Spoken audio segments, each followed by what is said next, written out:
Hello, everyone, and welcome to our Supper with the Superintendent. We'd like to welcome all of you, both watching here and at home online. And so, without further ado, I'm going to welcome our Superintendent, Dr. Ron Williams. Thank you so very much for your attendance. And first of all, I just want to share that, although we don't have a large crowd, we've got the most important people here. And I want to thank the parents for coming out this afternoon, especially to UP. There was a handout that was given in case if you didn't get one. There's folders over there. You've got our strategic plan in it. You have at a glance for our ed services, all of our divisions. You have our 2021-22 school year, as well as you have our grading period deadlines. And as I sit down and think about this, I sit down and say that, first of all, about 2 or 3 years ago, we came up with this redefine, redesign, and reimagine. But this year, I felt that it was very, very important that we include engagement, because I knew that engagement was a critical component to our student staff as well as our communities. But before I do that, I want to thank our Assistant Superintendent for Business Services, Dr. Hawkins, Dr. Yee, and Dr. Romero will not be with us today, but let's give them a great round of applause.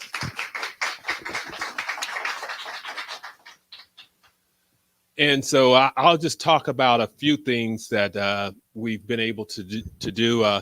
We obviously, it seems as if it was only last year, but it was really 2 years ago that our reopening continuum. And I think we was very, very fortunate to have our board to approve that. Our personal protective equipment, as well as our testing protocols and technology. A lot of our staff, and it's been an exhausting year for all of our staff, and as well as to you as parents as well. Obviously, our virtual distancing and synchronous and asynchronous, and now we're back into in-person. Our focus has been we are VVU HSD, and that's been our focus of our attention in our district. And,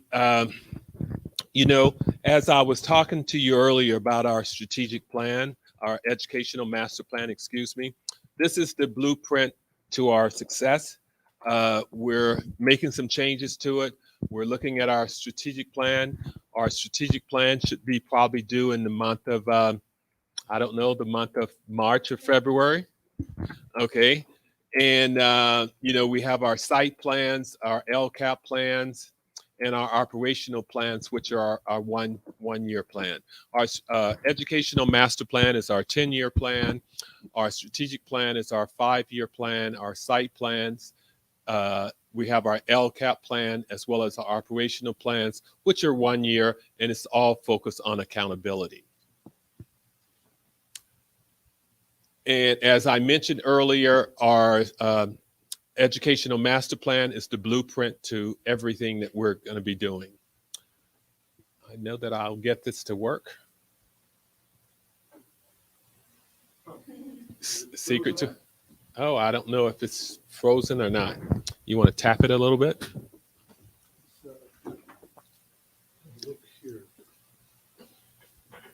There we go. Okay. One of the things that we're very, very excited about is our aviation pathway, which we're looking forward to establishing this year at Victor Valley High School, our legal pathway at UP, and our medical pathway at Victor Valley, as well as our middle college at Lakeview. We've had a number of accomplishments this year. Number one, our middle college program, our academic decathlon, science fair, history, robotics, U.S. News and Report. And we're very, very pleased that UP is, I think, number 29 with our UP. And so we're very, very proud of their accomplishments. Other awards that we have, if I can get it to work. You might have to come and rub your finger again. touch. Okay. Yeah, this thing can be a little bit temperamental. Alternately, we can do that. Oh, okay. Okay. Okay, there we go. Yeah. Okay, our honor roll, UP has been one of our selected schools from that. We have Administrator of the Year Award, Skills USA. Sims this year won our Golden Bell, and this is our third year of our Golden Bell awards. We have our positive behavior interventions, our graduation rates. 3 of our schools completed 100%, as well as we've had from our special ed, we've moved from proportional to disproportional, and I think that we're trying to move out of that. And, one of the things that's very important this year has been our social and emotional. We've added additional counselors, intervention counselors, as well as this year as well as last year, we have a director of student services. But the mental health specialist has been one area that we've been focusing our energy and effort on. And with that, I'll turn it over to Dr. Hawkins. Well, actually, yeah. And as Dr. Hawkins is coming up, I'll just step in with a quick word about our communication and outreach. And my name is Chris Riley. I'm the Public Engagement Information Manager. So I'll just cover some of the things that we're doing. Obviously, with the pandemic, we are doing things more online in addition to in person. And then tonight, we're doing this in person and online. So there's people watching this at home who can ask questions from home. And then, of course, you folks can ask questions here as well. So we're kind of doing a hybrid thing now, which is what we're doing with Supper with the Superintendent now. And just a reminder, you can always check our district website for information that you need, as well as make sure you have an up-to-date email address with the district, because that's an important way we can communicate with you about events like this. And that's about it. So Dr. Hawkins, take it away. Okay. Good evening, everyone. It's so good to see all of your smiling faces here as we join our superintendent with Supper with the Superintendent here at University Prep. Okay. So I'm Dr. Antoine Hawkins, Assistant Superintendent of Business Services, and I just want to go over with you 3 points regarding our food services program. Some of the things that I'm going to go over with you, we implemented at the height of the pandemic, but we're also still ensuring that our students have nutritious meals to eat on a daily basis, even though we have a significant challenge when it comes to logistics. All across the United States of America, we're still having a problem or a challenge with truck drivers, bus drivers. We still have some goods sitting off of the Port of Long Beach. They've started to roll that out a little bit more, but I'll go over that a little bit later. But all students in our district are provided breakfast and lunch meals. We ensure that we follow federal and state guidelines. We have guidelines in place in terms of what a student's salt intake should be, how the meal needs to be balanced, and so forth. And our Director of Child Nutrition Services, Mr. Jason Hill, and his operations supervisor, Ms. Sokolowski, ensures that we follow the guidelines that we have established. Some of the service impacts: the COVID-19 pandemic has caused challenges. Many of you are aware of that. Sometimes we went to the grocery market and all the paper goods were gone and shelves were empty. And it seems like during the Omicron piece of this variant, that's starting to tick up a little bit more. We're trying to make sure that the supply chain is continually properly staffed. And so we're working through logistic issues with our main food distributor to ensure that we are delivering product. On the food services side of the house, delivery of product means that we have food there for students to eat. So that's very, very important for us. ABSB, which AB is Assembly Bill, Senate Bill 670, they kind of brought it in together, made significant changes to how the state had allocated at that time $150 million for kitchen infrastructure.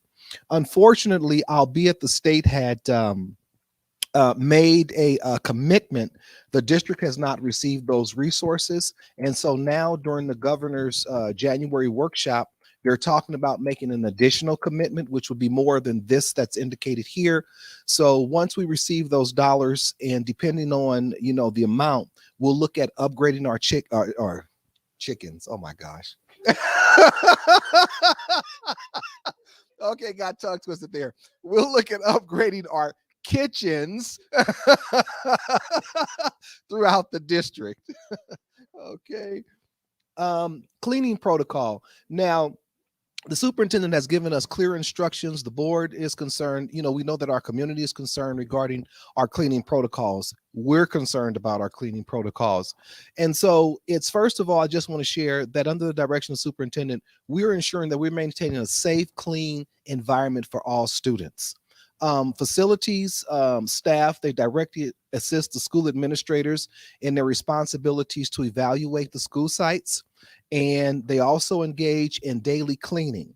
Now, one of the biggest questions that I always receive from parents is, what happens if we have a situation where a case has been identified on our sites with COVID-19? We have a process where we pivot to deep cleaning, which means that we go to those classrooms. We now are paying our custodial staff overtime. They're working on the weekends. For example, if Ms. Hatcher contacted Mr. Bettis or Mr. Jurgensen and said, hey, we had a situation in one of our classes, we have a list. They submit this list and they go to clean, wiping down tables, high touch point areas, and so forth. So I want to ensure our community that under our superintendent's guidance, that we are very, very serious about the cleaning of our facilities and to make sure that if ever there's a COVID identified positive case on our campus, we're doing our due diligence to make sure that when your students return to that classroom, that they are safe. Disinfectant cleaning, I'm just going to end right here. And enhanced cleaning, what that simply means is for us as a district, Dr. Williams did a phenomenal job. I worked with him to ensure and shared with him some ideas and concepts about some new type of cleaning technology. And so one of the things we did was we purchased, if you remember during the COVID-19 pandemic in the beginning, airlines had talked about these electrostatic sprayers. If you all in the room remember any of that, and they were, shooting a solution all through the airplanes. Well, the district, through ESSER funds, we purchased the same type of technology, and we use that on our school buses, and we use that in classrooms whenever we have a COVID-19 positive case. So I just want you to know here in our community that are looking at us on live stream that we're doing everything we can to make sure that our facilities are safe. I think this is my last slide. Or one more. Oh, hold on. What did I do? I went backwards. Yeah, keep going. Oh, okay. So finally, I believe this is my last slide. During the COVID-19 pandemic, we ensured that albeit students could not be in the classroom at that time, what we call scaled up our capacity. We went to one student for one device. If some of you recall, we sent out communique. Mr. Riley, our manager of communication, we identified 11 spots in the district where we were providing free Wi-Fi access to students where they could go to the park, and we had a school bus there and they could get on the computer and do their work. We did that. We also have purchased and still are using Goal Guardian content filtering. This is important because when students are surfing the internet, we have a responsibility to make sure that they're doing it in a safe environment, free from predators and stuff like that, because there are a lot of white people out there. So we want the community to know that we're utilizing Go Guardian content filtering. We still have mobile Wi-Fi hotspots. So we're prepared that if we ever have to, if things change and Omicron gets crazy like it was, we have enough devices and technology to make sure that students will still be able to take some loads of Wi-Fi hotspots home to continue their work. We have Canvas licensing and training in concert with Dr. Yee's division in Ed Services to make sure that our teachers have the tools that they need to be successful. And then finally, the district purchased Google Classroom and enhanced platform. So what that is sort of like Google on steroids. It's not your regular Google. It has a lot of applications that are embedded in it. You can do group meetings, and Google is now trying to compete, I think, with Zoom a little bit. So they kind of really turn their game up. And we made sure that as a district, we purchased the same type of software to be able to make it easy for our students and our staff to do their job with your precious babies. So I'm going to swipe, and I think that's it for me. Oh, COVID-19 prevention. Yes. Okay, Dr. Williams. Okay, Dr. Rubicaba could not be here this evening, but I figured I'd cover for him. When it comes down to, we've gotten the wipes, as you can see here. We've got the display, the little dividers for when staff comes in. We were using the cleaners, in which we're not using them at this time, and we're no longer using these for our teachers. The teachers are using sanitizers, and we're following public health rendition of the things that we have to do.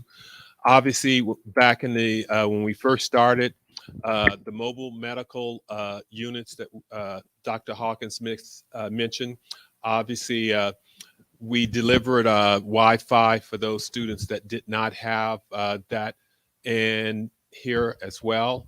And you know, when I think back on it, when we were talking about the colors, you know, with the governor giving us out colors, and then we went from colors to numbers, and so we've been making some adaptations as we've been moving through this process. And Dr. Williams was there on that. Yeah, you go back. Dr. Williams got out there and delivered Wi-Fi hotspot, and our entire cabinet was out there delivering hotspots during the pandemic, just to make sure that some of those kids in those underserved communities were able to have Wi-Fi access. Okay, and now I'll pass it over to Dr. Yee. Thank you, Dr. Williams.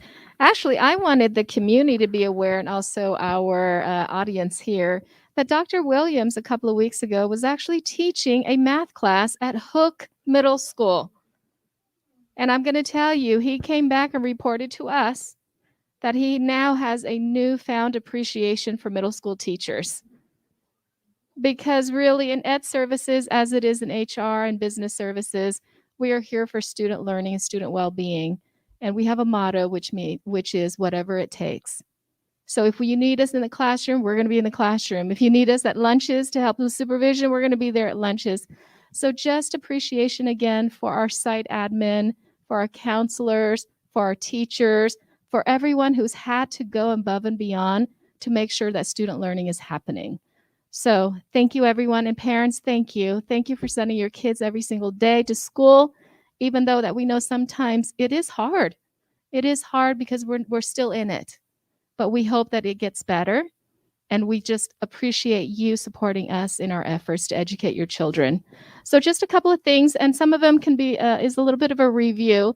But the Educational Master Plan, again, is something that you have in front of you, and we are going to be cascading that message out to all of our stakeholder groups to make sure people know what is inside the Education Master Plan. Again, it is a blueprint of what we believe. This is what our district is. It's a high-quality district that has this vision, 10 years. Nobody has a 10-year plan like that. Not too many districts do. So we have a vision of what we would like to see our district being, just that world-class district to make sure students are also very successful. We are currently revising our strategic plan, and it is going to be completed probably at the end of the month of February. And we are just excited about that process because the Education Master Plan really helped the development of the strategic plan, but it's more the how. How are we going to do some of these things? Okay, so look forward to that. Also, our LCAP. So when we came back from winter break under the leadership of Miss Christine Foote, she started scheduling all of these visits to all the sites, whether it is coffee with the principal, whether it's your ELAC, whether it's your site council. The family engagement liaison was also a huge part of that as well, too. We want to make sure that we have parent voice. We want to make sure we have student voices. We want to make sure that we have the voices of all of our stakeholder groups, because this is not our plan. It's not Ramona Yee's plan. It's not Ms. Foote's plan. It is our whole district, and it encompasses so many of our stakeholder groups. So thank you for being a part of that, because you have to own it, you know, to make sure those actions and services are really hitting the things that you feel are needed for our students. The ESSER grant, again, ESSER 3 grant. So we've got a little bit of an allotment that came in, but the whole amount is $53 million. We are doing our due diligence to make sure that we are spending that on our students and giving them what it is that they need. And also there are other grants also that we have in the works, the Expanded Learning Opportunity Grant and also the Learning Community Student Success Program. Lots of different grants, monies that are going to support our students. Next slide, please. Oh, that would be me. Wait, yeah. Let's see if it works. Oh, Nope. other way. One more. Got it. Got it. All right. So just a couple of things that we've done so far this year. A lot of things has happened in the student services department.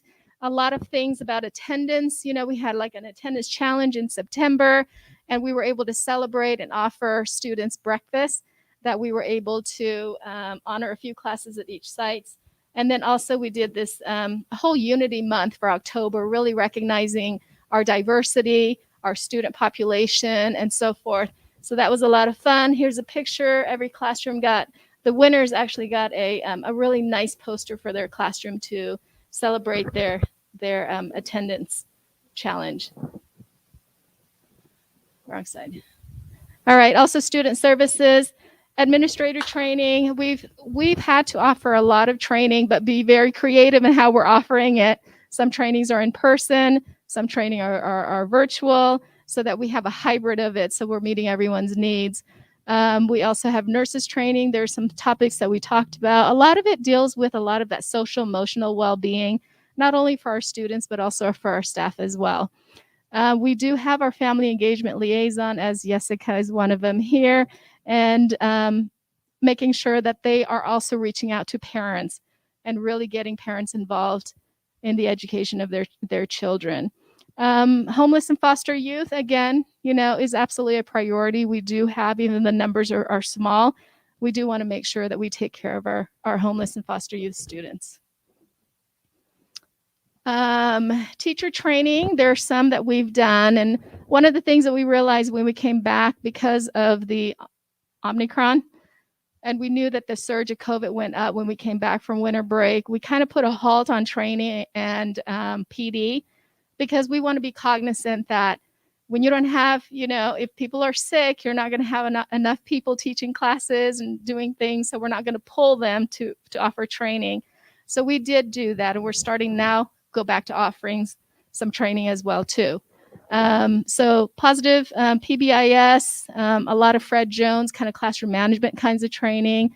We have some adoption of our core curriculum. So we needed to make sure teachers knew that what the curriculum was. So we offered some of those. We did some Saturday Google Bootcamp training. It's a certification training, level 1s and level 2s and so forth. And also Google 101, so that teachers are aware of and have the knowledge to be able to utilize that for their students. And then all other tech tools like Screencastify and things like that. We also have for our classified employees a training hub that we went ahead and just make sure that we're not forgetting about our classified employees as well, to making sure that they also have some training. And then teacher coaching.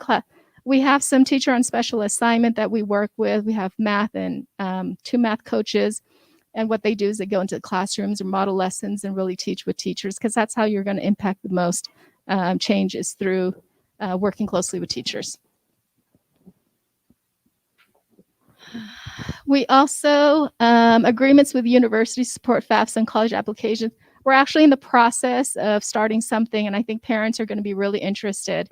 Remember, next year, there is a mandate that all students fill out their financial aid application. So if your child's going to be a senior next year, they have to fill it out.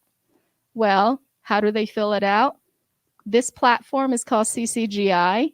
And it's going to be a platform that all of our students in our district are going to use to fill out their college application and also their financial aid. And sometimes we think, oh, I may make too much money. I make my son, who's a senior this year, you are doing everything. I don't care if we may not get anything, but we may get something, you know? So I think that a lot of work is going to go into how we're going to be implementing this platform to make sure parents are aware of it, counselors definitely, students, so that we can track. The problem we have is we can't track our kids, who completed it, who's going where. This platform is going to really help us, and we're so excited about that partnership, and we're working out the implementation plan right now.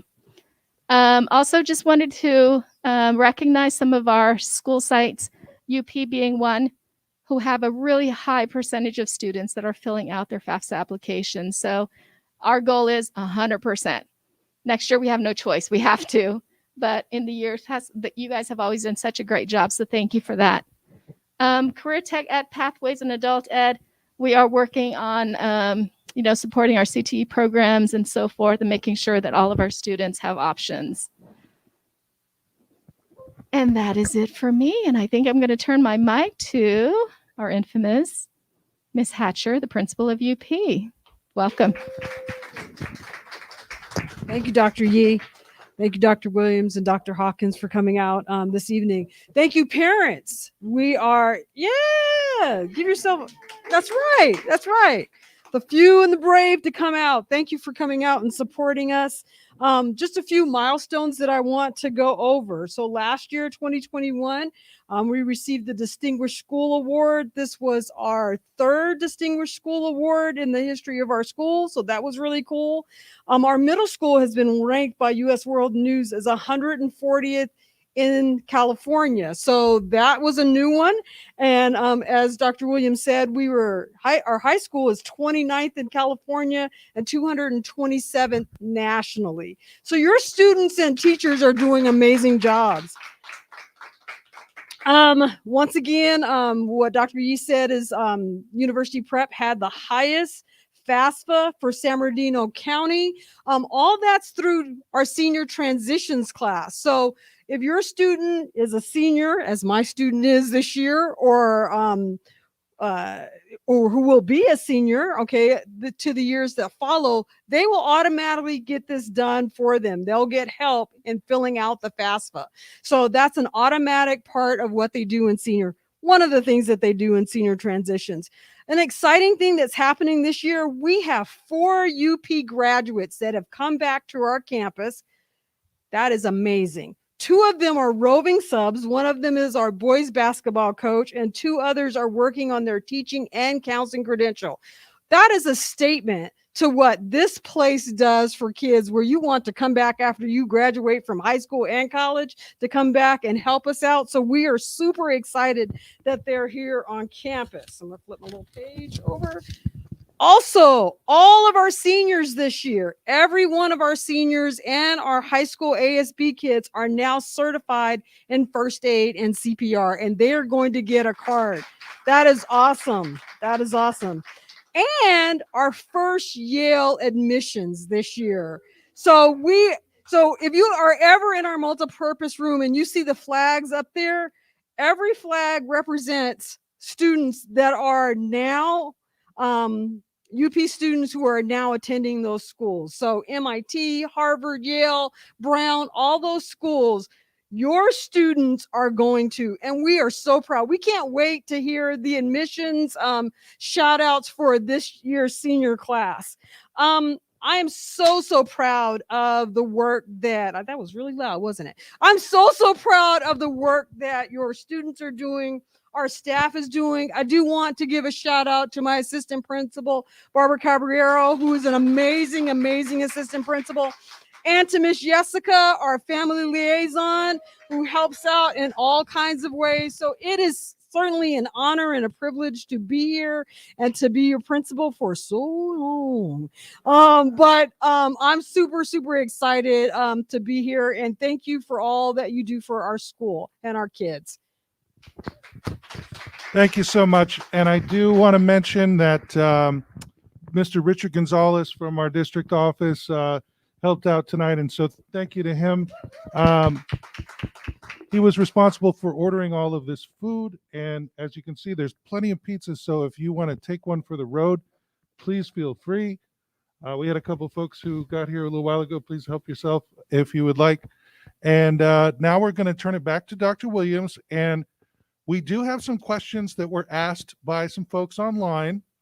You can also come up here to this microphone and ask a question. It doesn't mean you'll be on camera if you're camera shy, so don't worry. But we do want the folks at home to be able to hear you if you ask a question. So that's why we would ask you to just come up to the microphone, please. Now, while you folks are deciding whether or not you want to come up here, I can go ahead and read some of the online questions. So let me get started here because we've got quite a few. All right, this is more of a, I guess, a comment than a question, but Stacy J says that they need the restrooms done way more and thorough, so just wants better and more often cleaning of the restrooms. And I don't know if Dr. Williams or Dr. Hawkins would like to say anything about that. Well, I'll pass it over to Dr. Hawkins and let him address it. Stacy J. So Stacy J, thank you for your question. I will circle back to what I said earlier. We are aware of the concerns that staff has and our parents regarding the cleaning of our facilities. One thing that we've done to mitigate that is we've authorized overtime for our custodial staff, and they are working on the weekends. We're also in the process of scaling up, which means that we're looking at hiring additional custodial staff so that we can make sure that we're touching all of the touch points throughout the district so that your question does not become a challenge and a concern. Okay, and Dr. Hawkins, you might want to just stay up there in the general area. I have a couple of things about start times, so I'll try to group these together. Okay, this is going to be the hot topic right now, as you may have guessed. So Adriana Lechuga says, with the upcoming change in school start times, many working parents won't be able to provide transportation to schools with no busing. Is the school district open to providing busing to these schools? If not, are there talks for any solutions? I was going to say, I'm going to let the superintendent answer that question. And that's fine. And you know what? While we're at it, this is kind of on the same kind of train of thought here. Brandy White says, can the parent choice schools, parent choice meaning UP and Sims, can the parent choice schools opt for the same start time since they also have 7 and 8, meaning 7th and 8th grades? And are you guys going to make sure elementary and junior high won't be all getting out at the same time? Right now, all streets around Silverado also have elementary schools getting out. Okay, so that's a lot to digest. I guess we'll go back to the original question about the start times and the transportation for the schools of choice to adopt to the start time situation. Well, to give you a little background in regards to the start times basically reflect that junior high schools will cannot start before 8 o'clock, and high schools can start at 8:30. At this particular point in time, the legislation that we have before us have high school starting at, I'm not sure when it's UP scheduled, 8:30, and you normally start at 7. Wow, that's a big difference, right? And so, and the same thing with Victor High School, it normally starts at 7 as well. And we're having to move all of our high schools until a later time. We're purchasing additional buses. We're trying to hire additional bus drivers, and we're trying to accommodate you as much as we possibly can. But at this particular point in time, these are the regulations that's coming out of Sacramento, and we don't have any choice in regards to it. And then this question about the parent choice schools, can they have the same start time since they also have 7 and 8? I think the question here is, because there are junior high grades at these schools, can they keep their start time? But regardless of that, junior highs can start no earlier than 8 a.m. Is that right? Yes. So in any case, UP would have to start later than it currently is. So the short answer to that question is no. Right. At this time. And to kind of reiterate what you said, we are under the guidance of state law at this point, and it is indeed a law. So that's kind of where we're at right now with that. Okay. Well, we just had a couple comments about Dr. Williams. These may be hook parents. So Shanna says, my son thinks highly of Dr. Williams. Stacy says, my daughter goes to Hook. She said Dr. Williams is nice. So, so I guess your teaching experience there, you made a couple of friends. It's nothing there. like one day in the classroom. Okay, now this question, this is El Padilla. She says, are there any lunch services provided for those students that attend virtual learning? If so, where can I obtain information, find sources for lunch services? I'm assuming this parent has a child in the virtual academy, and they're asking if there are any lunch or food services available for those students. Okay, I'll defer this one to Dr. Hawkins as well. If you're in the virtual academy, you are taking courses at home. If there was a need for your student to want to have a meal, I mean, we're not going to deny any student a meal, but by by virtue that your students is in the virtual academy, then of course they're taking their coursework from home. So if there's a need, I would encourage you to contact the virtual academy principal, Mr. Lloyd, and we definitely will address any needs that our community has when it comes to getting a nutritious meal, because that's what we're about, and that's an ethical piece for us as a district. Okay. This one is probably more curriculum and instruction. So it might be Dr. Yee and or Dr. Williams. But Stacy is asking, can the children hybrid learn if needed? It's my understanding we aren't really doing a hybrid thing at this point. You're either here or you're not, but maybe you can elaborate on that, Dr. Yee. That is correct. We do not have hybrid learning at this moment. We do have the virtual academy for students that whose parents believe that that's the best choice for their child. We also have independent studies as well too. That is an option. And then of course in person, which we have at all of our sites. Okay, thank you. Going back to the start times, I'm not sure if this is true or not, because I don't, this concerns another district, so I have no idea. But Brandy White is saying that Snowline got a waiver for the start times not to change. And I don't know if that's true or if it's something that's even possible for us. So I'll address regarding, because I know that question is in the community. If you looked at our last board meeting, you will see that the board delayed action on our school start times. So we've gone back to the table to see what we can do to mitigate the impact for any of our schools to go from 7 a.m. to 9:30 or 9 or even 8:30. That is a big swing, and we understand that. But because of the legislation, it is really, really prohibiting our ability to, if we don't have the flexibility, and the state is saying that you just have to do what we're mandating, that's really, really hindering us and stopping us from having start times that are more conducive to our traditional piece. Now, one thing I will say in this public forum is that I received direction to contact the state of California for a waiver for all of our schools. I contacted the CDE, and this is the quickest in my career that they've ever responded. It was within a day. And the answer was no. Snowline School District, I do not think that they will be able, that's a true statement, and I'm going to tell you why. I've looked at our only one school that possibly would have been identified for the waiver. And when you look at the 3 criteria, there is no school that I believe in this county or district that will qualify. One of the criteria is to receive a waiver is that you have to be in a county where the population is less than 70,000 people. Victorville alone has 150,000 people. San Bernardino County has millions of people. The second criteria is you would have had to receive through what we call the E-rate. E-rate is given to us for technology for schools. We would have had to already been previously identified as a rural district. So that means, that's a no.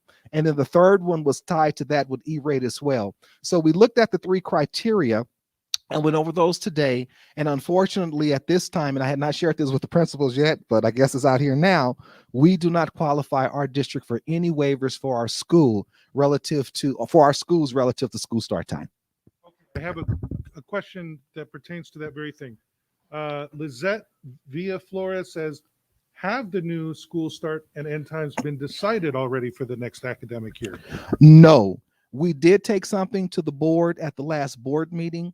The board gave staff direction to sort of go back to the drawing board to see what we can do. We had a meeting with the principals. We are now in the process. There's a second meeting that's going to happen. I think we're going to do it, Ms. Hatcher, earlier in the week, because Friday I'm waiting for some information to come back from our transportation. So at the next board meeting, we may have some direction, but we're going to bring the board. We're going to try to, we're trying to limit the impact as much as possible and kind of keep all the schools, if we have to go to 8:30, if we can, we're going to try for everyone to go to 8:30 except our one true middle school, which is Hook, which by law would have to start at 8. And let me say something to an earlier question. The question was posed about 7th graders being at some of our schools of choice. The CDS code, California, I can't remember the acronym, but albeit we have 7th graders at UP and may have them at Sims and Lakeview and so forth, their CDS code is designated as a high school. So then they have to follow the 8:30 start time. So I just wanted to bring that up as well. Okay, thank you so much. And yeah, thank you, Dr. Hawkins. We have a couple of other questions here. This is a question about registration. So it's Anna Monges or Monges, I'm not sure, but she says, what does my daughter need for being in the school? We just moved recently and she wants to go to that school. We have been investigating schools and she is interested in this one. All right. So the registration for UP. The registration process for UP. Okay. Yes. So that would be more of the criteria for students. So I will gladly hand that over to Miss Hatcher. I could tell about the registration for the district. All right. Here's Miss Hatcher. Okay, so we're getting registration packets for next fall ready. They'll be available online and in person for you to pick those registration packets up. Sometime at the end of February, they should be ready beginning of March. So look for them, look for our website, and it'll tell you exactly what you need to do. And then if you have any questions, you can always come in the office and we'll help you through the process. Thank you very much. So Lizette also about the start time says, will that decision be announced to us as soon as it's decided so we may start planning accordingly? Yes. And Absolutely. we do understand that, yeah, you've got a school year to prepare for, and absolutely we will get that information out as quickly as it's nailed down. And just to go back to the thing about the waiver, there was somebody in here saying that Ryan Holman was talking about it. That's their superintendent, was talking about it at a board meeting. And it's possible that he was talking about attempting to get the waiver, but maybe not that they actually had received it. And as we heard from Dr. Hawkins, it sounds like most of our districts would be unlikely to get it. But certainly we'll keep an eye on it. And if somehow that does happen, or if somehow that's some kind of possibility, obviously we would consider it if it was possible. It sounds like it may not be, though. Okay, so I just wanted to put a couple of comments up there. Anna said, thank you for the answer to her question. Stacy was just clarifying that her son knows you through ROTC, because that's another thing Dr. Williams does. He meets with our ROTC every week or two. So looks like Ms. Barrientos got a little shout out here. Jessica is the best. She's the best. Greatly appreciate all the information and help she provides. That's from Norma Cota. There's also some things in here about masks and whether or not they're effective, and you guys are kind of debating amongst yourselves about that. It is a mandate from the state, so it's not really our place as a school district to get into that debate, but you're welcome to have that debate amongst yourselves. I am not seeing a whole lot more in terms of questions here. So I would like to welcome anyone here who would like to come up and ask a question, to please do so. Everyone, it's just we've already discussed everything so thoroughly. Oh, okay. Yes, come on up. What's the status on the COVID vaccine mandate for students for the coming year? Does it still stand as they're going to have to get vaccinated? Yes, I'm not aware of any changes that's occurred since the latest executive order that's come down from the governor. Right. And we expect that, I know when that first came out, there was talk that it probably wasn't going to go into effect until maybe like July at the earliest. Is that still the timeline that we're? No, I think it's before then, if I recall. Probably before then. The legislature went into recess, as I remember correctly. A couple of things were put on hold, including our superintendent was advocating at the state level through AXA and some other mediums to stop this or give districts local control for the school start times. That even died in committee. And so the mandate piece, I don't think that there's any movement on that right now. Okay, thank you. Okay. So they will have to get vaccinated for the coming year? That would be a safe bet. Okay. Yeah. It's I mean, we're kind of guessing as much as you are with some of this stuff at the state level, because it's we may hear a totally different thing a few months from now, but Or weeks. or weeks. But I think Dr. Williams is correct in saying that, I mean, I think it's coming. It's just a matter of when. And we really don't, No, we can't say exactly when at this point. So is there any exempts like for students? Or Well, will the I do district know that allow? if, and like I says, Dr. Rubicaba is the person that oversees our vaccines regulations. So my understanding at this particular time, there may be the potentials for some exemptions, but I'm not sure of it. Thank you. Thank you. Okay, someone, if you have Sims and Silverado with the same start time, traffic will be a nightmare. Okay, is that what we're planning? I don't know, but isn't traffic already a nightmare over there? I mean, I don't know, but No, we're having some challenges over there, but we're like the board at the last meeting. They told us to. We gave them 2 proposals. They looked at both of them and said, "Okay, go back and work them a little bit more." And so we're going to be working on trying to accommodate as much as we possibly can within the parameters that we have to deal with. okay, and I do want to follow up with a couple of things here. Some people are talking about the mandates. They're saying parents are going to pull their kids. Please stop the mandates. Someone is asking a COVID test question, and I'm sorry if I missed that. I will go back and look. We did get quite a few comments in short order here, so I'm trying to keep up with all of them. Stacy says, if we don't get vaccinations, then what would they do? So in other words, if you decide you don't want to get the vaccine, what are your choices at that point? Well, that's a very good question. At this particular point in time, I don't know if they will be restricted from attending or not.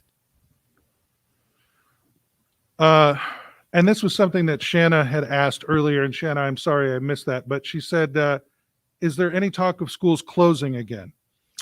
No, from the governor's perspective, we haven't heard. He has not given us an indication that schools are tinkering on closing at this particular point in time. Okay, and now Adriana, this was part of a question that she had asked earlier, and she's asking again because I don't think she felt she understood exactly the answer. She's asking, is there any chance for UP to have busing given the new start times? Is busing being considered at UP?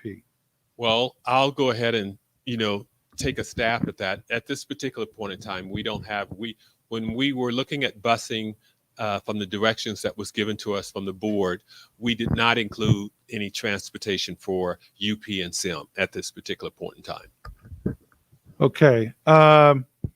Stacy also just commented that it would be difficult to have multiple kids at different schools and have them at school on time. That is certainly something that we can. One of the things that we have to take into account among the many other factors. So we do have a couple of questions about COVID testing here. Rapid COVID testing for students that have been contacted. And then that's from Antoinette Carlos. And then Yolanda Manriquez says, will the district be providing at-home rapid tests for students? So those are kind of the same thing there. I know that Dr. Rubicaba is not here, but our intent is we're going to be having some pickups for the rapid testing. I think it's going to be held at the district office. I'm not sure the dates and time, but I know it's within the next week or two, next 2 weeks. You got it here now? Okay, you have it now. They can come in. Just contact the nurse and they can pick up the rapid test. Okay, so they can pick up rapid tests from your school nurse. They can be tested. Oh, they can be tested. Okay. We're not handing them out yet, but they can get a rapid test. Yes. Now, and also, I guess we should remind people about the U.S. government program where you get 4 free Yes. home COVID tests. Yes. I want to say that's covidtest.org or .gov or something like that. I will look that up and put that out there before the end of the live stream. So yes, we do have rapid tests that are available from the school nurse or testing that can be taken here, and then we will have home testing that will be given out at some point. Okay. I'm not seeing a lot of new ones here. Okay. Paez Carla says, why most of the time they have the restrooms closed at Silverado for the students? Well, while we do want to welcome everyone from all of the schools, I don't think we have anyone from Silverado here. Maybe we can talk more generally at a district level about that. Okay. Well, in regards to the, I can't speak in regards to the restrooms at. Dr. Hawkins is saying that we had these TikTok challenges going around, these Okay. restroom vandalism that was happening.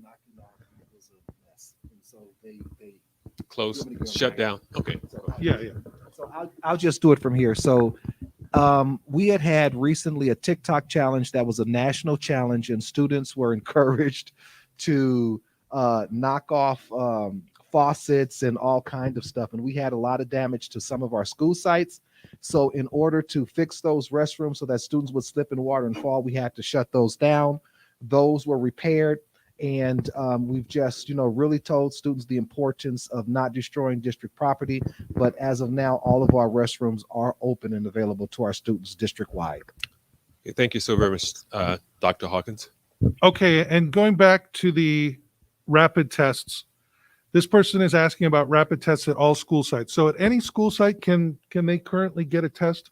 This is Richard Gonzalez going to So speak here. rapid testing is available at every school site. Okay. We test. We have weekly testing on Tuesdays. Rapid test kits will be handed out to every family.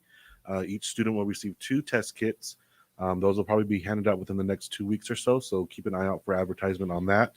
I believe we will be handing them out at every school site. There'll be a window of time where families can drive up. It'll be a drive-through event. They can drive up and pick up their test kits. So just keep an eye out for more information on that and how to obtain those test kits. But testing is available at every school site. There's a school nurse at every school site. So if your child needs to be tested, please have them see the school nurse. Thank you. Okay, thank you, Richard. Faith, who is a student at Silverado, says people smoke in the restroom. That's why they get closed. So, well, certainly that might happen. I don't know if that's true or not, but that's what she says. And then they're saying obviously that there was some vandalism that reiterates what Dr. Hawkins was saying.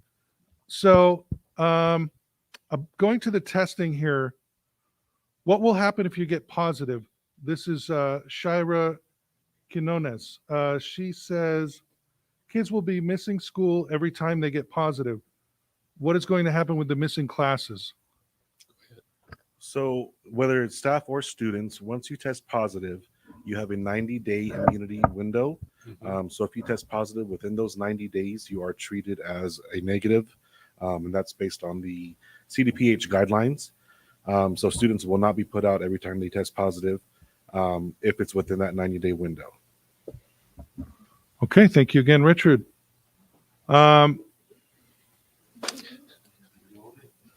Stay Real says they have the restrooms closed at Lakeview as well. Girls need to have access to the bathrooms. They only have 2 open.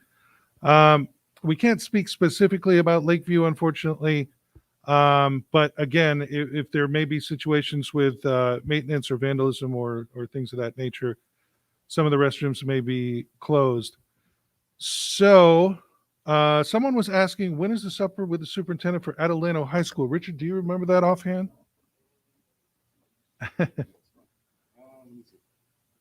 I can check.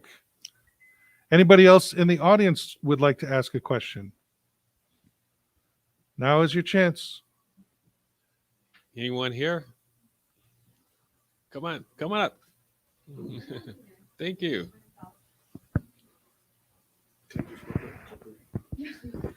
March 15th will be supper with the superintendent at Adelanto. All right. Thank you. We got a question here. Okay, and what is your name? Repeat myself, Alicia. Alicia. Alicia. Yeah, go ahead and step up to the Crossing mic. guards. I know that's always If an you issue with speak into the mic crossing if you guards. can, just so we can Oh. hear you at home. Okay, there you go. Crossing guards. Why does the district doesn't have budget for that?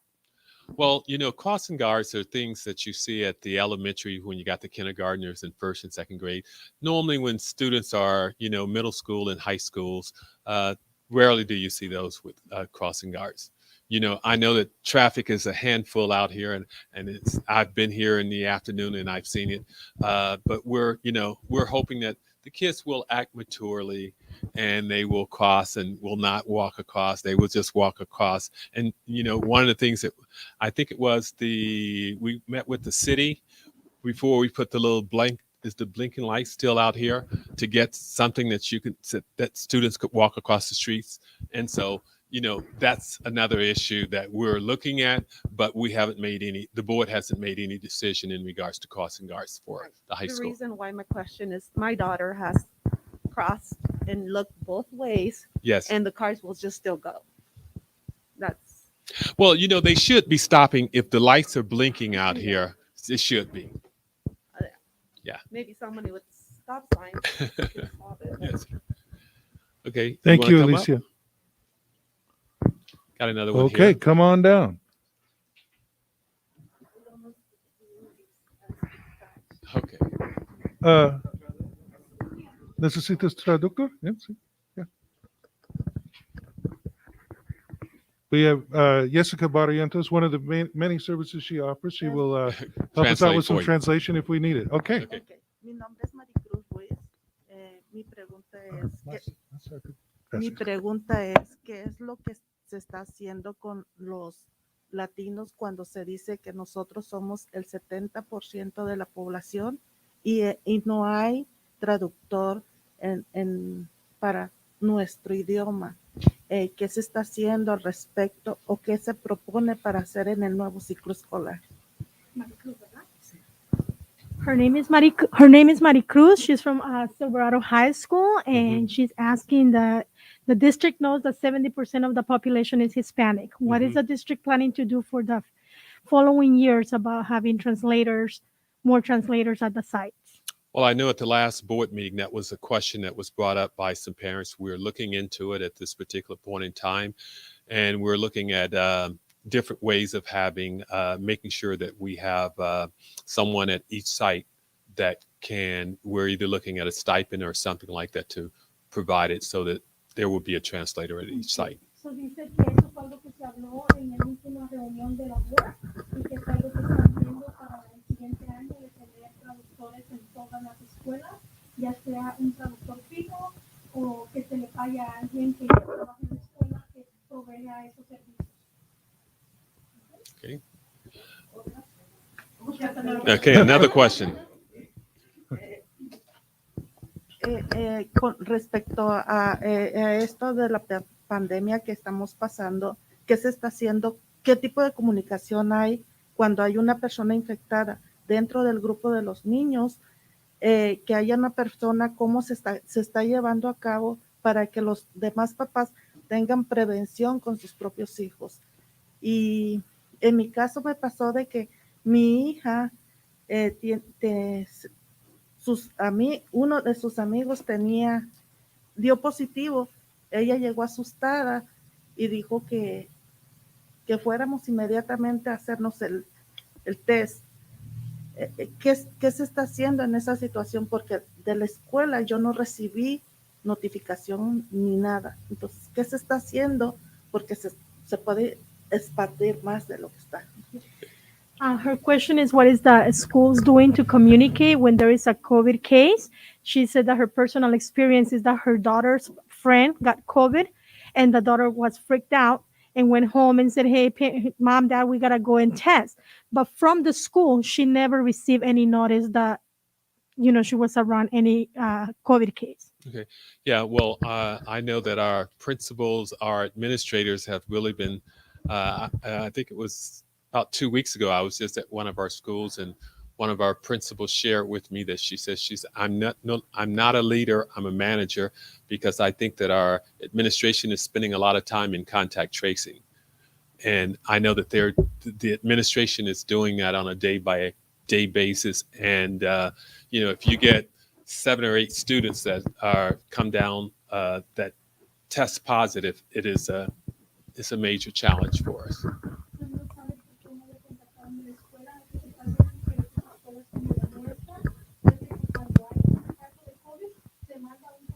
general a todos los papás y se les informa que hubo un caso de COVID. Si su hija tuvo contacto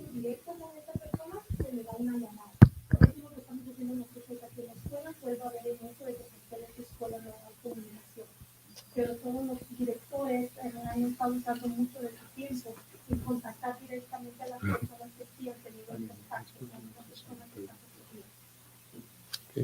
positivas. And Richard, did you want to say anything about the process when there's actually like the contact tracing and we contact the parent and all that kind of stuff? I know you're somewhat involved with that. I'm sorry to put you on the spot, but So Jessica did explain that to the parent that when there is a positive case in a classroom, those students that are directly exposed are contacted by the school. Yeah. Contact tracing does happen. A notification goes out to the students in that classroom, letting them know that there's an exposure, not necessarily that they are directly exposed, but just informing them there was an exposure on campus to monitor for symptoms, things like that. But those students who are directly affected are called by the school nurse. Those students are brought in for contact tracing. Thank you. okay, thank you. Any more? Okay.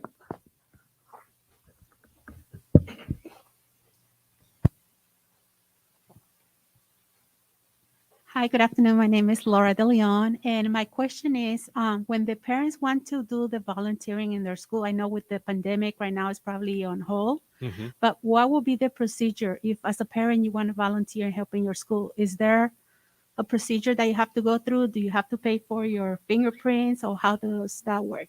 Yes, if I recall correctly, is it 65? Okay. It starts at the school. You can fill out the form. And does someone else? Okay. Yes, come on up here. This is Jessica Barrientos. She's Good the, afternoon. Yeah. Yeah, so the process starts at the school. You go to your school, to your parent liaison at Silverado. You guys have Miss Nancy Arredondo. You get a form from her. You fill it out. She takes it to her principal for signature. After that, you go to the district office. You have to make an appointment because of COVID. You just can't walk in. We provide the phone number to you. You go to the district office, and they give you the paper that you have to take to do your fingerprints. It usually can take from a week to 2 weeks. You choose where to go and do your fingerprints. And when you're clear, we give you a call. They inform us from the district. We call you, and you're clear and more than welcome to volunteer. And remember, here at University Prep, we love volunteers. We have one of our parents right here. We love volunteers at University Prep, and I'm sure in the other schools they also do. Yeah. Okay. And then, so did you say that we have to pay the fingerprints? Yes, and it's only at one time. So, for example, here with us, if you start doing 7th grade volunteering, as long as every year you fill out the same form, you're clear. So it's a one time that you have to pay for those fingerprints. And my other question is, if we have parents that are, that cannot afford it, is there a way that the district can help with those parents? Well, I'm not sure. I don't think so. yeah, we've had this discussion going Yeah. back years, and Dr. Hawkins just said it's a gift of public funds, which that's a phrase that we use sometimes in school districts, but essentially what it is, we don't make money, we get paid tax money. That's, we use tax money to educate the children. So we would be giving away tax money to an individual, which is something we're not allowed to do. It's a no-no for us. Our hands are tied in terms of actually just giving away any money. Now, we have talked about any sort of way that we could try to help, and we've tried to come up with some ideas over the years, but it's my understanding right now that we just don't have a way to pay for these things. And Dr. Hawkins, does that basically sum it up? Can't do it. Yeah, Okay. so And sorry. then my other question is, you guys were talking about that there's mental health in the schools for the kids that are going through, Mhm. some kind of a problem of Yes, depression. Is a that in trauma. every school? Yes, in every school. And how will they get contact with that? Would that be through the counselor or? That is ironic that you mentioned that, because we actually had a principal's check-in meeting today, and we were talking about our mental health clinicians that just started a couple of weeks ago. We do have one for every site. We do a referral process. So that means that if the child is going to see an administrator or counselor, needs some support, or we know that the child needs support, then we're going to go ahead and fill out an application to make sure that the child receives the services that they need. Okay, thank you. Thank you. We did have someone who, I think it is Antoinette Carlos. She had asked a question earlier about COVID testing, and she clarified she meant vaccination. So I believe the question is, Are we going to provide vaccinations? Well, we have been coordinating with the county to have some vaccine events. These are free of charge. Our next one, I believe, is scheduled for February 1st or 2nd. We will put out a notice before that happens. I don't want to say that will happen for sure because we had one this month that got canceled because of the current COVID surge. So I don't want to say 100% that we're going to have this one next week, but we are planning one next week. And at this point, I believe children as young as 5 years old are able to get the Pfizer vaccine with parent permission. And the age of the booster has kept going lower and lower. And the last I heard, 16 and up can get the Pfizer booster as well. So that is available. It is completely free of charge, both at these events that we're offering at the district and even just at your local drugstore. So asking about the fingerprints, if you are already a teacher, so you're already in live scan, does that person have to go through the same process for fingerprints to be a volunteer? I don't know the answer to that. Yes.